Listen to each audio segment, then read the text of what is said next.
Welcome है आपका another video के अंदर। जैसा कि आपको पता है कि आज है 1 फरवरी और आज के दिन हमारा यूनियन बजट लॉन्च हुआ है। यूनियन बजट आया है निर्मला सीतारमन के थ्रू। 9th कॉन्जिक्यूटिव बजट है उनका ये, एंड ये बताते हुए उन्होंने इस बजट की शुरुआत करी।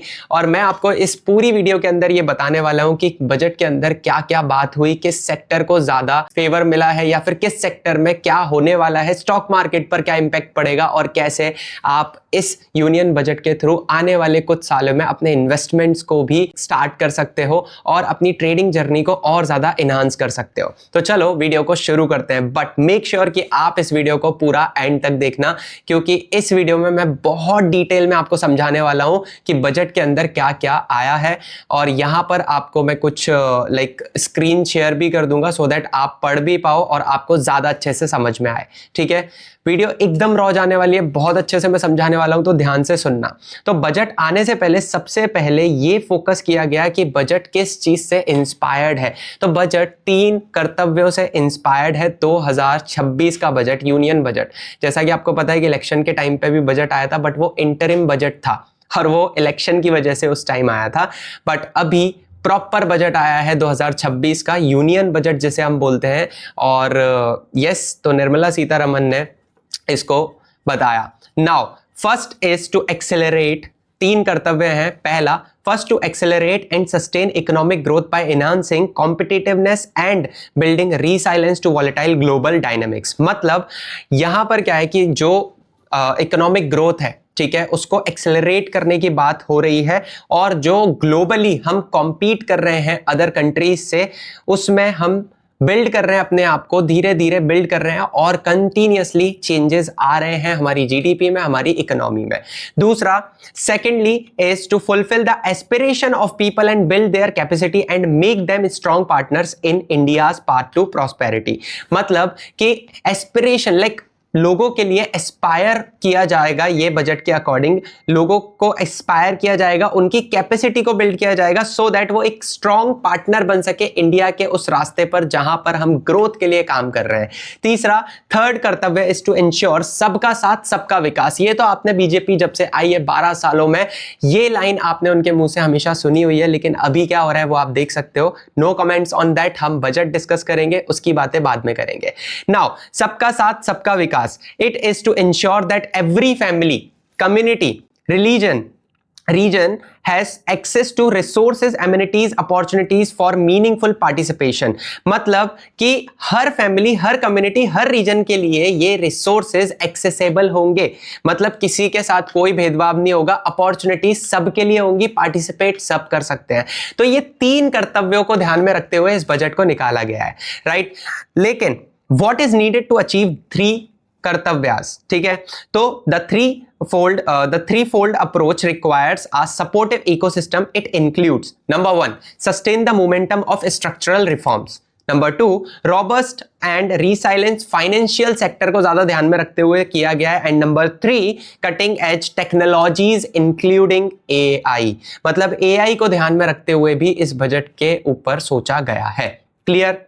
नाउ, अब बजट लाइव होता है 11:14 पर। Finance minister Nirmala Sitharaman proposes interventions in 6 areas.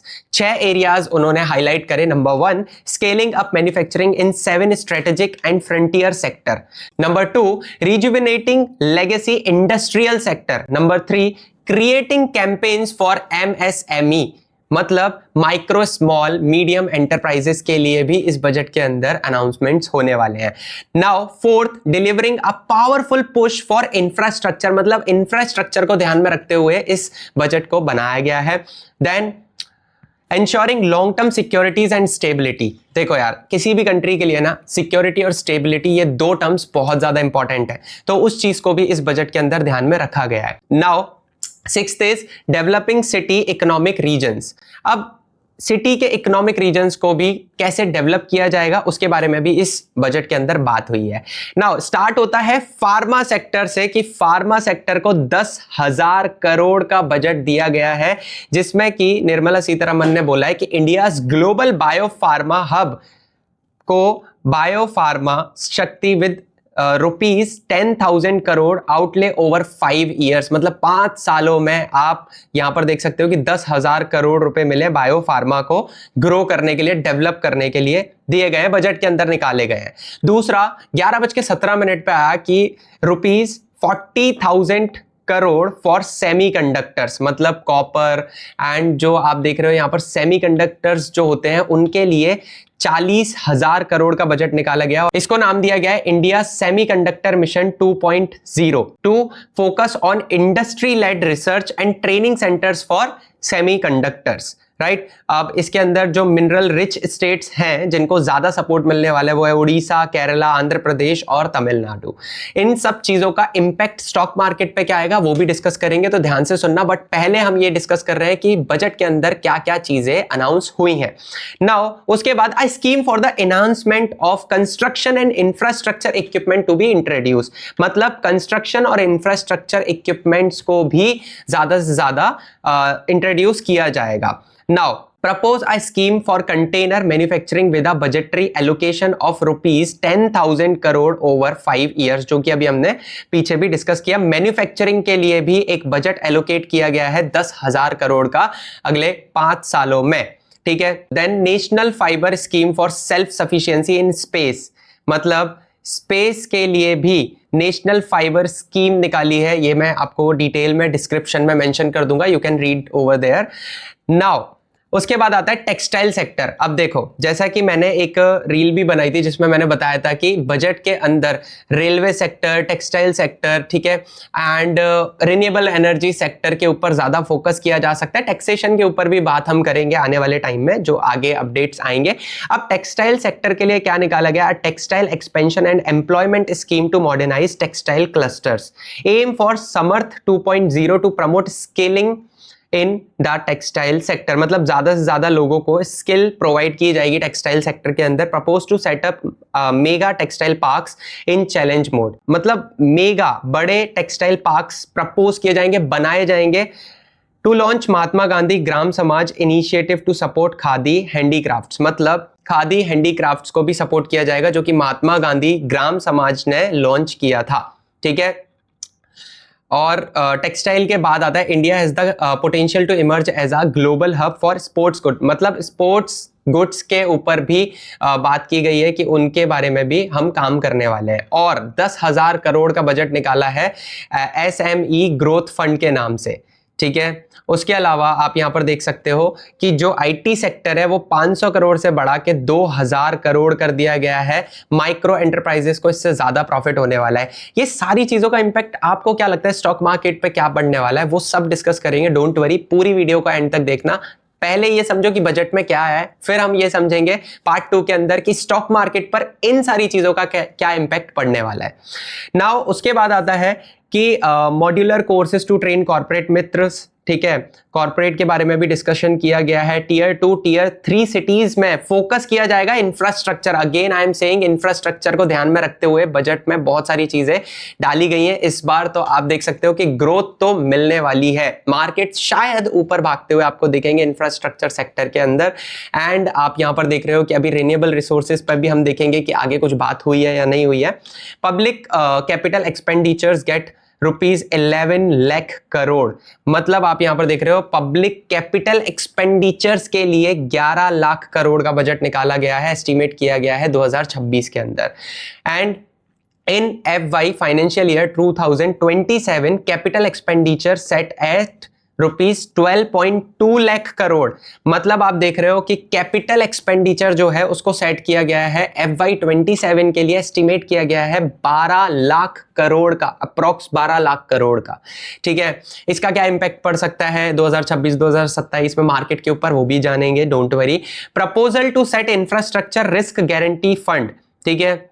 इसके अलावा यहां पर मेनली 20 न्यू नेशनल वाटरवेज के ऊपर भी फोकस किया गया है, इसको आप डीपली स्टडी करो। एंड उसके बाद मेन आता है रेलवे सेक्टर। जैसा कि मैंने वीडियो के अंदर भी, रील के अंदर भी बताया था कि रेलवे सेक्टर में आपको बढ़ती हुई ग्रोथ दिख सकती है। और यहां पर जैसे ही ये न्यूज आई थी, आपने IRCTC का वो कैंडल तो देखा ही होगा जो एकदम से ऊपर गया, बट अगेन वापस से मार्केट नीचे आ गया। अब रेलवे सेक्टर में ये क्या कहा जा रहा है, the government plans to develop 7 high speed rail corridors between key cities as growth connectors. These high speed corridors with connect with Mumbai to Pune, ठीक है, हैदराबाद टू पुणे, हैदराबाद बेंगलुरु, चेन्नई बेंगलुरु, दिल्ली वाराणसी एंड वाराणसी सिलीगुड़ी। समझ में आ गया? मतलब ये जो मेन कनेक्टर्स है ना, 7 हाई स्पीड रेल कॉरिडोर्स बनने का प्लान हो रहा है। तो इसके लिए ऑब्वियसली कि पैसा लगेगा, बजट लगेगा, रेलवे सेक्टर में आपको ग्रोथ देखने को मिलेगी। तो ध्यान रखना है रेलवे सेक्टर पर भी। I am not suggesting anything, I am not advising anything because I am not SEBI registered, but मैं आपको ये सारी चीजें समझा रहा हूं कि आप क्या कर सकते हो। तो ध्यान से समझना, ध्यान से सुनना। स्टॉक मार्केट की हम डिस्कशन करेंगे, डोंट वरी, ठीक है। High level committee on banking sector for विकसित भारत, बैंकिंग सेक्टर के ऊपर भी ध्यान दिया जाने वाला है। Now government to review foreign exchange management framework. Foreign exchange management framework के अकॉर्डिंग यहां पर यह चीज निकली है कि foreigners can buy Indian stocks directly now.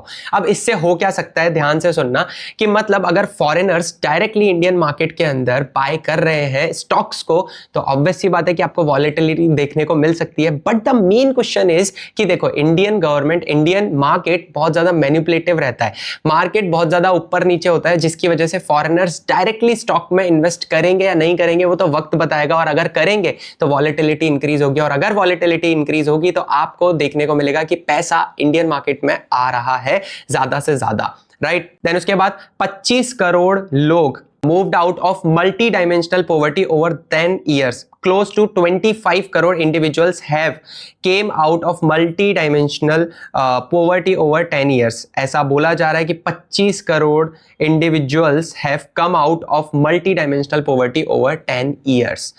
Said Finance Minister Nirmala Sitharaman, वही बजट बता रहे हैं, ठीक है।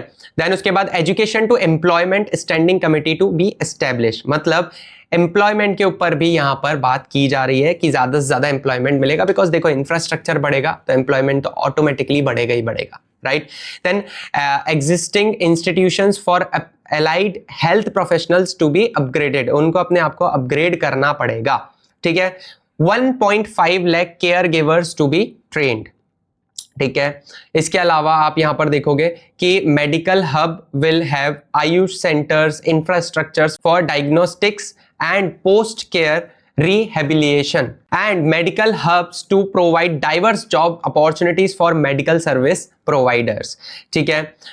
3 नए ऑल इंडिया इंस्टीट्यूशंस हैं आयुर्वेदा के जो कि सेटअप किए जाएंगे। Exporting good quality Ayurveda products help farmers who grow the herbs, said Nirmala Sitharaman. The government plans to set up 3 new all India institutions of Ayurveda and upgrade Ayush pharmacies, right? Then इसके अलावा upgrade WHO traditional medical centres इन जामनगर, जामनगर के ऊपर भी बात हो रही है। अब जामनगर के ऊपर बात क्यों हो रही है वो तो आप समझ सकते हो, ठीक है, क्योंकि जामनगर के जो कॉन्ट्रैक्ट्स हैं वो किसको मिलने वाले हैं वो भी आप जानते हो, ठीक है। Now animation, visuals, effect and gaming sector के ऊपर भी बात की गई है। Indian design industry expanding rapidly, Indian design industry भी बहुत तेजी से ग्रो कर रही है। तो उसको ध्यान में रखते हुए भी प्लान किया है कि एकेडमिक जोन्स बनाए जाएंगे जिसमें कि मल्टीपल कॉलेजेस, स्किल सेंटर्स और रेसिडेंशियल एरियाज के ऊपर काम किया जाएगा गवर्नमेंट के थ्रू। गवर्नमेंट एस्टेब्लिश कर रही है एक challenge route new national institutions of design in east India में। इसके अलावा national institute of hospitality to be setup, ठीक है, उड़ीसा, कर्नाटका और केरला में ये डेवलप होगा, ठीक है। इसके अलावा Khelo India mission launch, Khelo India mission को लॉन्च किया गया है। इसके अलावा यहां पर आप देखोगे targeted effort to increase farmer income, यहां पर फोकस किया गया है फार्मर की इनकम को कैसे इंक्रीज किया जा सकता है, कैसे बढ़ा सकता है। अब चलो जानते हैं pointers. Number 1, to provide special attention to the small farmers, small farmers को स्पेशल अटेंशन देने का वादा किया है, स्पेशल अटेंशन देने का बोला है।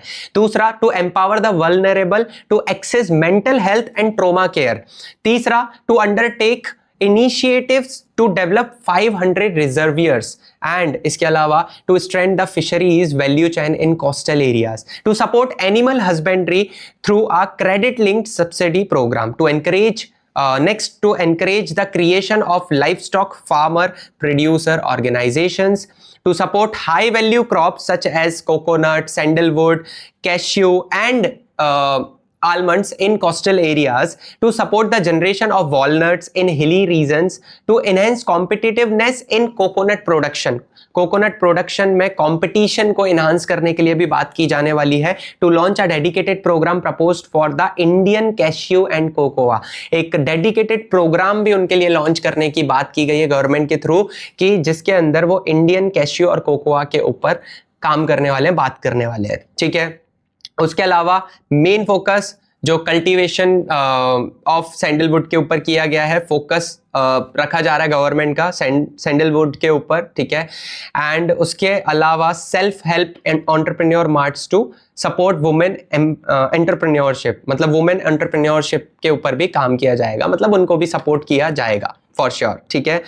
East coast development corridors and इसके अलावा अगर हम मेन चीज़ों के ऊपर बात करें तो 1.4 lakh crore as finance commission grant दिया जा रहा है स्टेट्स को. ठीक है. Provided rupees 1.4 lakh crore to states for financial year 2027, right, as a financial commission grant दिया जा रहा है.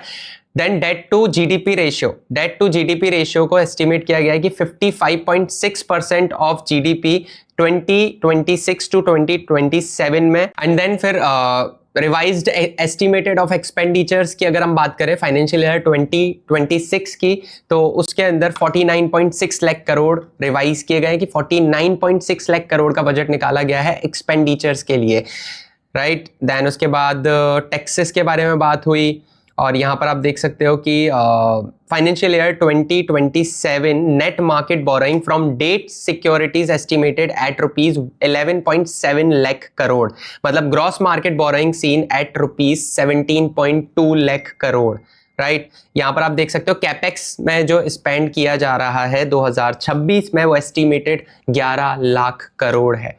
ठीक है. इसके अलावा आप देख सकते हो कि ITR डेट्स पर अपडेट आया है. इंडिविजुअल्स विद ITR 1 और ITR 2 continue to file till July 31 and non audit business cases and trust will be allowed to file returns till August 31. मतलब इन डेट से पहले ITR फिल करवाना पड़ेगा फॉर श्योर. ये डेट्स मेंशन किए गए हैं, अपडेट आया है ITR के अंदर. ठीक है. IT सेक्टर, मतलब IT सेक्टर को फोकस में लिया जा रहा है. जैसा कि आप देख सकते हो IT सेक्टर में 300 करोड़ से बढ़ के बजट 2000 करोड़ कर दिया गया है. तो आपको एक रैली देखने को मिली भी थी इन्फोसिस के अंदर एंड इसके अलावा आपको HCL के अंदर भी देखने को मिली थी, बट अगेन वापस से मार्केट नीचे आया. आज के दिन तो देखो आप ट्रस्ट नहीं कर सकते, आज के दिन आप ट्रेड ना ही करो तो बेटर है. आज आप ट्रेड ना करके मार्केट को समझो, आने वाले टाइम के अंदर आप मंडे ट्यूसडे अपनी एंट्रीज बना सकते हो according to this data, right. अभी मैं बताऊंगा आपको कि स्टॉक मार्केट के ऊपर आप कैसे काम करोगे. ठीक है. मार्केट पर इन सारी चीज़ों का क्या इम्पैक्ट पड़ेगा. ठीक है. देन उसके बाद में tax holiday till 2047 for foreign companies के लिए भी टैक्स हॉलीडे निकाला गया है. देन उसके बाद buy back for all types of shareholders as capital gains to be taxed. तो यहां पर आप देख सकते हो कि जो effective tax on corporate promoters है वो है 22%. ठीक है. और नॉन कॉर्पोरेट प्रमोटर्स के लिए ये निकाला है 30% ऑन बाय बैक्स. ठीक है. उसके अलावा final tax rate reduce to 14%. ठीक है. तो 14% रिड्यूस कर दिया गया है और MAT minimum alternate tax rate है 15% से 14% कर दिया गया है फाइनल टैक्स रेट. ठीक है. देन उसके बाद सी फूड चीपर होंगे, लेदर गुड्स चीपर होंगे और ज़्यादा सस्ते हो जाएंगे. No custom duties on goods use to manufacture battery energy storage system. Battery energy storage system के जो मैन्युफैक्चरर्स हैं, जो गुड्स बनाते हैं, उनके ऊपर कोई कस्टम ड्यूटी नहीं लगेगी. सेंसेक्स डाउन बाय 800 पॉइंट्स, ये हमने देखा. ठीक है. Slides down by 800 points amid union budget के अकॉर्डिंग सेंसेक्स 800 पॉइंट गिर चुका है. No custom duties on sodium antimonate. ठीक है. कोई भी कस्टम ड्यूटी नहीं लगेगी सोडियम एंटीमोनेट के ऊपर, ठीक है, मैन्युफैक्चरर ऑफ सोलर ग्लास, ठीक है। और इसके अलावा कोई भी कस्टम ड्यूटी नहीं लगेगी imports of goods for nuclear power projects till 2035 तक कोई भी कस्टम ड्यूटी पे करने की जरूरत नहीं है on goods for nuclear power projects, ठीक है। उसके अलावा no custom duties on raw materials for manufacturer of parts for aviation, ठीक है। एविएशन के पार्ट्स के ऊपर भी कोई कस्टम ड्यूटी नहीं है। माइक्रोवेव ओवन्स पार्ट्स के ऊपर भी कोई कस्टम ड्यूटी नहीं है। Cargo clearance to be made seamless. और इसके अलावा duty free fish catch by Indian fishing vessels. And इसके अलावा आप यहाँ पर देख सकते हो कि अभी आज की जो लाइव न्यूज़ है, जब मैं ये वीडियो बना रहा हूँ तो सेंसेक्स 1600 पॉइंट ड्रॉप कर चुका है, मतलब सेंसेक्स 1600 पॉइंट नीचे गिर चुका है after Nirmala Sitharaman budget speech. So अब तक हमने ये सारी चीज़ें डिस्कस कर ली हैं, ठीक है। ये सब कुछ हम डिस्कस कर चुके हैं, किस सेक्टर में क्या चीज़ें हो रही हैं, क्या अपडेट्स निकाले हैं 12:40 तक, ठीक है। एविएशन सेक्टर के ऊपर भी लास्ट में बात हुई। Duty relief on 17 essential cancer drugs के ऊपर भी ड्यूटी रिलीफ मिलेगा, ये भी डिस्कशंस हुए हैं, ठीक है। बट इन सब में मार्केट का हाल आप देख ही रहे हो कि मार्केट कितनी तेजी से गिरता जा रहा है। 1600 पॉइंट नीचे सेंसेक्स ड्रॉप हो चुका है। निफ्टी 50 भी कुछ ज़्यादा खास नहीं चल रहा, अभी वो भी ड्रॉप हो रहा है, आप देख सकते हो स्क्रीन पर। कहने का मतलब ये है कि आज के दिन तो आपको ट्रेड नहीं लेना है, बट इन सब चीज़ों से मेन हाईलाइटेड पॉइंट्स निकाल कर मार्केट पर क्या इंपैक्ट पड़ सकता है, उसके लिए मैं पार्ट 2 बनाने वाला हूँ। पार्ट 2 वीडियो देखना बहुत इंपॉर्टेंट है, तो उसको ज़रूर देखना। तो ये था हमारा बजट, जो कि यूनियन बजट 2026 निर्मला सीतारमन ने निकाला है। मिलते हैं पार्ट 2 के अंदर और जानते हैं कि इन सब चीज़ों का मार्केट के ऊपर, गोल्ड के ऊपर, जो हमारे असेंशियल लाइक कमोडिटीज़ हैं, उनके ऊपर क्या इंपैक्ट पड़ने वाला है और आप कैसे मार्केट में स्ट्रेटजीज बना के अच्छा प्रॉफिट जनरेट कर सकते हो। उन सब चीज़ों के ऊपर हम बात करेंगे पार्ट 2 के अंदर। सो मिलते हैं नेक्स्ट वीडियो में, तब तक अपडेटेड रहो और अपडेटेड रहने के लिए इस चैनल को सब्सक्राइब कर लो।